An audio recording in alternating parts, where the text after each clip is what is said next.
birth is a normal function of the body, why is it that over 90% of women in America go to a doctor inside of a hospital to have their baby? Now, to get the answer to that question, you really have to look at the history of childbirth and how upper class men were able to monopolize on birth through fear, cultural power, and money. If you want to know more about that, you can check out this video. It takes you through all the important parts of the history of childbirth to understand why we don't birth at home as much, why we don't use midwives as much, and why birth is extremely medicalized now in 2020. But in this video, I want to talk about home birth. And the main two things that come up when you talk about home birth is it safe, and why would you want to do that? So let's start with the reasons why somebody would want to have a home birth. If you want to skip to the nitty-gritty about is home birth actually safe, then you're going to want to skip to the next part of this video. The timestamps are down in the description box. So reason number one, you don't have to leave your house. That's obvious with the name of home birth, but if you've ever been in labor, that walk from the house into the car and then the drive from your house to the hospital, it can be really difficult because when you go through a contraction, you want to move around, you want to sway. It's hard to sit down in your seat with the seatbelt on for a 20 or 30 or 40-minute drive to the hospital. And you have to consider the weather. For people who are living in really cold areas or who experience cold, super cold winters, going out of the house while you're in labor is not fun. And then the second reason is you don't have to go back outside after you've had your baby. And this is really big because when you have that little tiny fresh newborn, it feels so nerve-wracking to have to take them outside, put them into a car seat when they're so tiny, and just have them out, especially again when it's cold. And I'm just emphasizing this because I had my baby during a blizzard. We had a crazy blizzard. I literally had my baby on that day. So we had to take her out in the snow. We had to drive super slow because it was like so much ice and slush and snow on the ground. I digress. So the third reason is that being in your home is very calming, it's very relaxing, and this is specifically good for birth hormones. So one of the hormones that causes contractions and really drives the whole show for birth is oxytocin. And you create oxytocin when you feel safe, when you feel secure, when you feel loved and calm. If you're stressed out, then it's a lot harder for your body to create those abundant levels of oxytocin in order to have your baby. And being at home is, for most people, the safest space that they can be in. When you're in a hospital, there is lots of strangers, people walking around. It's not a cozy, warm environment. It's very sterile. The fourth reason is if you are trying to avoid interventions, then a home birth might be good for you because statistically, people who birth at home have really low rates of intervention. And that's basically because you don't have that stuff readily available. It's a lot easier for a doctor to hook you up to Pitocin and start a Pitocin drip and augment your labor if they have the Pitocin right there. But if you're at home and your midwife only has Pitocin for emergency uses, then you're less likely to have an augmented labor. That's just one example. The fifth reason is that it's a lot more convenient for people who have a history of precipitous or very fast labors. Let's say you're on your fourth or your fifth baby and all your labors have been super fast, and so you'll probably have another fast labor. You have faster labors, you run the risk of having your baby in the car, on the side of the road. You run the risk of not making it to the hospital. So why not just cut all of that out and have the baby at home? Reason number 6 is that your partner feels more comfortable. So some people will have long labors, some people have short labors, but either way, your partner, your support person really makes the difference in you having a good experience. So you want them to feel comfortable too. And I know being a doula in a hospital setting, it's not as comfortable as being in somebody's house. When I'm in the hospital, it's like all sterile and it's freezing. When I'm at somebody's house, I can kick my shoes off. I have access to the kitchen. It's just a more comfortable environment. Reason number 7, which is huge, you can move around a lot more. You just have more freedom of movement. When you're in a hospital setting, you typically have to get your baby monitored at least every 40 minutes, but most hospitals will monitor your baby throughout the entire labor, which means you're going to be hooked up to some sort of machine, which is going to inhibit your ability to move about naturally. When you have a home birth, midwives use a handheld Doppler, and they do this at various intervals throughout the labor, and they'll listen, and then once they're finished listening, you go about your business and you keep going. You don't have to be hooked up to a machine ever. Reason number 8, you get to eat and drink whenever and whatever you want. The whole idea that eating and drinking in labor is not safe is false. Like, it literally is not a thing anymore. If you guys want me to do a whole video on that, let me know down in the comments. Let's talk about, is eating, drinking in labor safe? We can have a whole video about that. But the evidence shows, yes, eating and drinking in labor is actually beneficial. But in most hospitals, pretty much every hospital I've been to as a doula says no, she can't eat or drink past this point. When you're at home, you do what you want. Number 9 is privacy. So as I stated before, when you go into the hospital, you run the risk of any old stranger seeing you naked, seeing parts of your body, you just being exposed. And for some people, that's really, really going to be traumatic. That's going to be triggering. And I mean, even if it's not triggering, it's just uncomfortable and it's weird. And nobody wants to be like showing off their body to strangers. Well, I'm not gonna say nobody, but y'all get what I'm saying about that. And number 10, because of all of these reasons combined, you're more likely to have a more peaceful, comfortable birth experience because of the 9 previous reasons that I just named. Future Olivia popping in to say that if you are watching this in August of 2020, I'm about to come out with my first webinar of this year called Natural Birth 101. I'm going to be sharing with you what I consider to be the most important things to know and things to do to prepare yourself for the birth that you want to experience. Yes, this is a good webinar for people who are pregnant, but also for new doulas or doulas who are just brushing up on their birth support skills. So if you want to sign up for that, the webinar link will be down in the description box. And if you sign up for this webinar, you will get a discount on my Her Holistic Birth Guide. Now, if you're a part of my Patreon, you will have access to this webinar in the 1111 tier. All right, back to the home birth video. So let's move on to the safety of home birth. So if you try to Google research home birth, you'll find horror stories, you'll find conflicting information. I'm really hoping that this can add some clarity for those of you who are wondering, is home birth safe? Now, if you want the quick answer, yes, home birth is safe.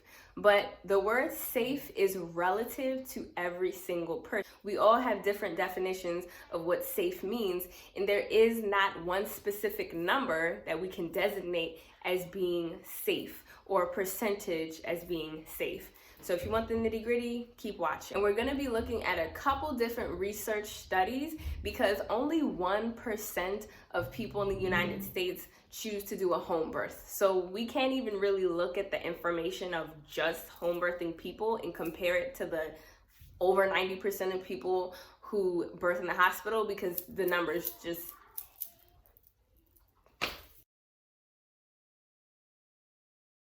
So compared to mothers who birthed in the hospital, mothers who had planned home births were less likely to have 3rd and 4th degree vaginal tears, they were less likely to have a postpartum hemorrhage, and they were less likely to have an infection. The risk of all adverse maternal outcomes, so basically bad outcomes for the moms, were all lower for the home birth group. And out of the 3 different groups, hospital birth with a midwife, hospital birth with a physician, and home birth with a midwife, the home birth group had the least amount of perinatal death, which is the baby dying either during labor or shortly after. The home birth had the least amount of perinatal death. So this particular study would say, yes, home birth is a safe option for low-risk, healthy mothers.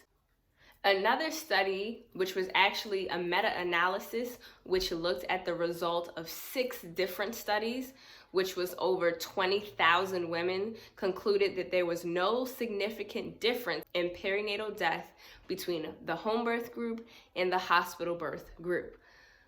Again, concluding that home birth is a safe option. But what if there's an emergency? This is a question that comes up all the time.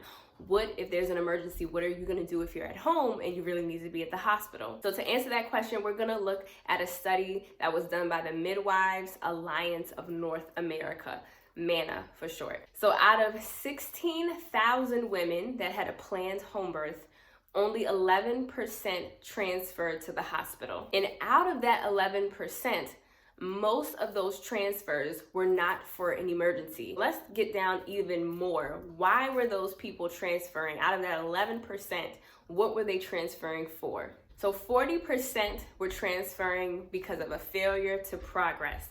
And that basically means either your contractions have stopped or you're having contractions and your cervix is not dilating. Like you're contracting and contracting and contracting, but your labor is not progressing forward. You've been stuck at 4 centimeters for a long, long time. So out of that 11% of transfers, 40% was for failure to progress.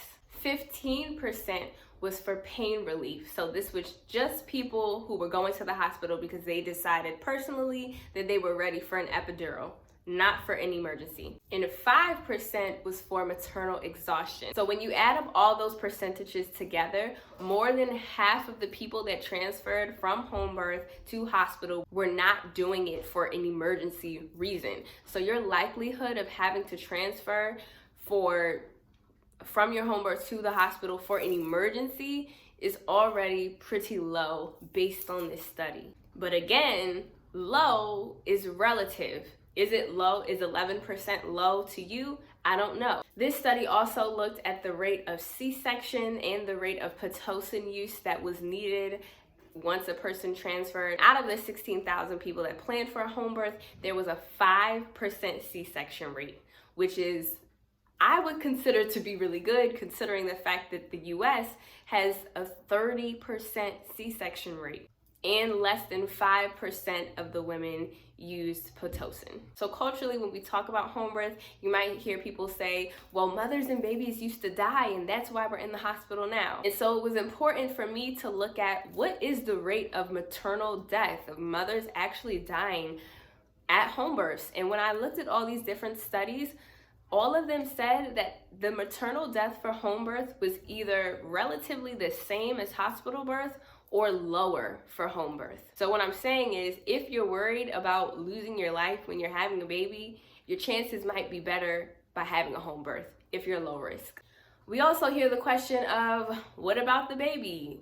Babies used to die during birth, now they don't because we birthed in the hospital. So I looked at the rate of perinatal death, which is death during the birth, while the baby is still in utero, or shortly after. So when you Google the perinatal death rate for the United States, you'll see that there are 6 perinatal deaths per every 1,000 births. Now, when you look at the MANA Stats Project, the research study that I was just talking about with the 16,000 home births, their rate of perinatal death was only 1.3 out of every 1,000. But as I began to look at more studies, I was seeing that there was a slightly higher risk for perinatal death in the home birth group. But here's the reason why we cannot take those research studies at face value. Because when you look at the home birth community and the people choosing to do home birth, there are quite a few people who decline genetic testing.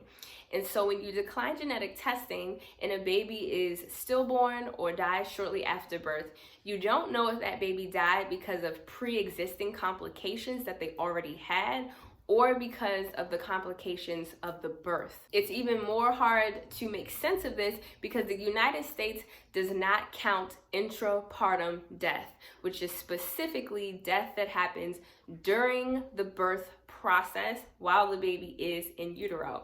So it doesn't count when something happens during the birthing process, either some sort of a malpractice or just something went wrong in the birth and the baby dies, it doesn't count that. It groups everything together, like stillbirth, birth shortly after, death shortly after birth, and it doesn't delineate between was it this type of death or that type of death. So when you have the statistics all clumped up together, it's hard to say, okay, this baby died because it was a home birth and they didn't get the care that they needed quickly enough, or this baby died because it was pre-existing conditions, and whether it was a home birth or hospital birth, it wouldn't have really mattered. We also have to take into account that the people who attend home births varies from person to person. So one family might decide to have a certified nurse midwife, and if they have to transfer and the midwife goes with them to the hospital, we know, okay, this was a failure to progress and the midwife decided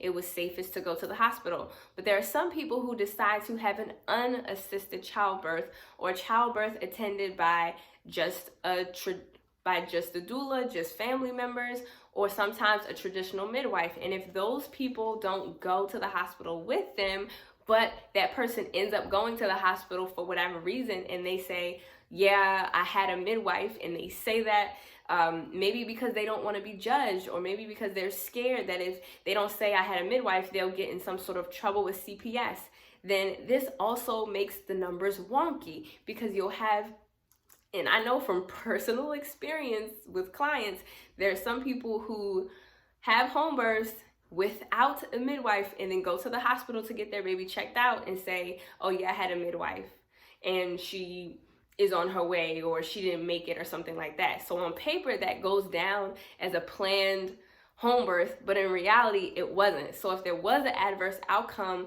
because of that birth, it would go under a birth being with a midwife, and it makes the numbers look worse for planned home birth. I hope y'all understanding what I'm saying. I hope y'all are tracking with me here, because this is a lot to put into words. But ultimately, I don't think the numbers are the most important piece of this puzzle, because even the numbers can't be taken at face value and have to be interpreted. And a good midwife would know if you are a good candidate for home birth, because everyone is not a good candidate for home birth for health reasons. She'll also know how to prepare you for birth so that it is a safe environment. Most importantly, a good midwife knows when to transfer to the hospital to get the help of an OBGYN. The last thing I want to address here is that midwives have been pushed out of the medical system in a lot of ways, and we are just now beginning to reintegrate them back into the system. But there is still a lot of barriers for midwives to operate in a safe way. For example, there's only like 35 states where midwifery is legal, which means if you're planning a home birth in a state where midwifery is essentially illegal, you would have to hire an underground midwife. And if that midwife is at a birth with you, she's agreed to go ahead and attend your birth, and she sees, okay, you need to go to the hospital to get care, it may be hard for her to make that decision, and hard for you as a unit to figure out what to do, because if you show up at the hospital and you're just like, oh yeah, I was having a home birth with a midwife, and they have no records of you or nothing, it's gonna look kind of fishy and weird. So that can impact how a midwife has to operate. She can't just slide up into the hospital and be like, oh yeah, we're transferring here, because all hell might break loose. She might go to jail when all she was trying to do was help a family do the safest thing that they were supposed to do. So then you've got midwives who are having to think, okay, do we transfer and do this, or do we not transfer? And it makes it really tense and really unsafe. So we need to integrate home birth into our medical system a lot better in order to make home birth safer. But some people don't want to do that, because we would have to give up a lot of power that the hospital has. Ultimately, it is a very personal decision on whether or not to have your baby at home. And I think that all women should have the right to choose whether or not they want to birth in their home. And to sum this all up, hospitals specialize in 3 things: emergencies, pathology-based, medicalized birth, in high-risk birth. Home birth midwives specialize in normal physiological birth. So really just ask yourself, which category do I fall under, and go from there. Whew, this was a long one. All right, that's all for today. If you learned something from this video, do me a favor and share it on Facebook. Hit the thumbs up button, and if you'd like to see more of my content, then hit the subscribe button. Now, this was a whole lot of information to take in, so I wrote up some notes about home birth, and you can get those notes down in my Patreon. They're under the birth notes section. I do this for moms and doulas and birth educators who want to be able to retain the information that they learn and don't have time to jot down notes all the time. So I've already done the work for you. You can access that down with the link below. All right, I have talked enough. I need to go get some water. I will see y'all in the next video. Peace.